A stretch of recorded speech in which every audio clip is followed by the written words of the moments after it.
জাকাত যারা আদায় করে কিন্তু লোক দেখায়, রিয়া করে, আমি বলবো প্রিয় ভাই, এই প্রহসন বন্ধ করুন।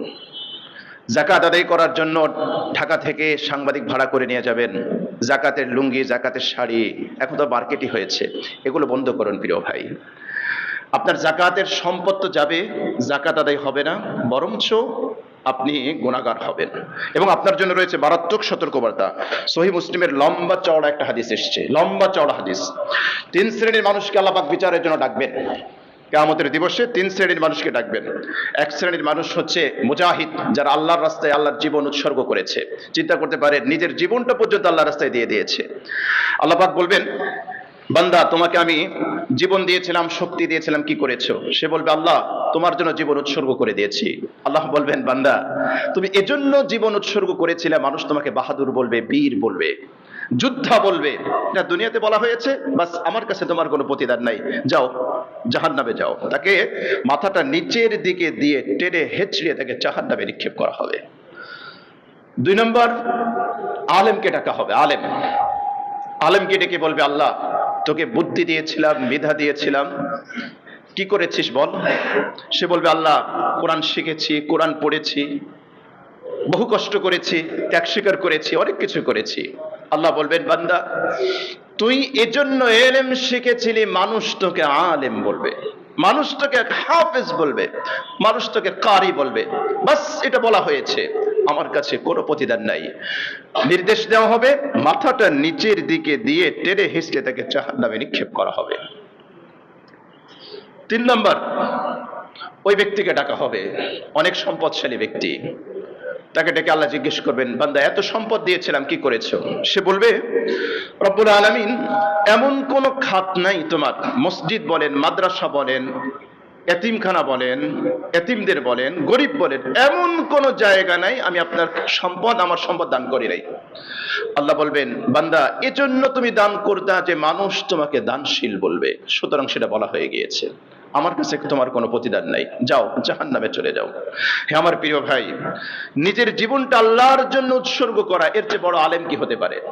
দীর্ঘ 1 যুগ 1.5 যুগ পরিশ্রম করে ইলম শেখা কি কষ্টের কাজ। কিন্তু নিয়ত বিশুদ্ধ না থাকার কারণে, রিয়া থাকার কারণে 3 শ্রেণীর মানুষকেই জাহান্নামে নিক্ষেপ করা হবে। আমি বিনীত অনুরোধ করবো আমার প্রিয় ভাইরা, যাকাত আদায় করবেন এমন ভাবে আদায় করুন, ডান হাত দিয়ে দান করবেন, বাম হাত যেন না জানে। বুখারী হাদিসে এসেছে 7 শ্রেণীর মানুষকে আল্লাহ পাক আরশের নিচে ছায়া দিবেন। তাদের মধ্যে অন্যতম হচ্ছে ওই ব্যক্তি এমন ভাবে সাদাকা করে, ডান হাত দিয়ে সাদাকা করে, বাম হাতেও জানে না, জাস্ট একটা উপমা, মানে গোপনে সাদাকা করে।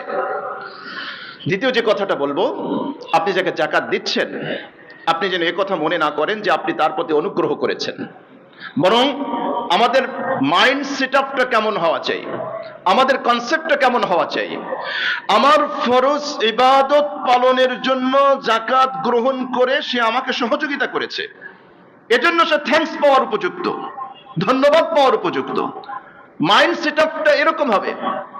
আপনি মসজিদে আসতেছেন দুর্বল, ফরজ নামাজ আদায় করার জন্য, এক ব্যক্তি আপনাকে হেল্প করেছে, মসজিদে আসার জন্য সহযোগিতা করেছে, যে চাচা ভাই আপনি যেতে পারেন না, চলেন আপনাকে হেল্প করি।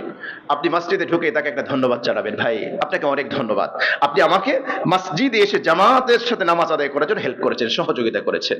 ঠিক একইভাবে প্রিয় ভাই, ওই গরিব মানুষটা যদি আপনার জাকাত না নিত, আপনি ফরজ ইবাদত পালন করতে পারতেন না। রাসূল বলেছেন, এমন একটা সময় আসবে মানুষ জাকাতের সম্পদ নিয়ে দাঁড়ে দাঁড়ে ঘুরবে, জাকাত গ্রহণ করার মতো করে মানুষ খুঁজে পাওয়া যাবে না, আপনি ফরজ আদায় করতে পারবেন না। সুতরাং মাইন্ড সেটআপ এভাবে সাজান, এভাবে তৈরি করুন, যিনি জাকাত নিয়েছেন তিনি আপনার প্রতি অনুগ্রহ করেছেন, এটা করেন। সাদাকা কেন করবেন?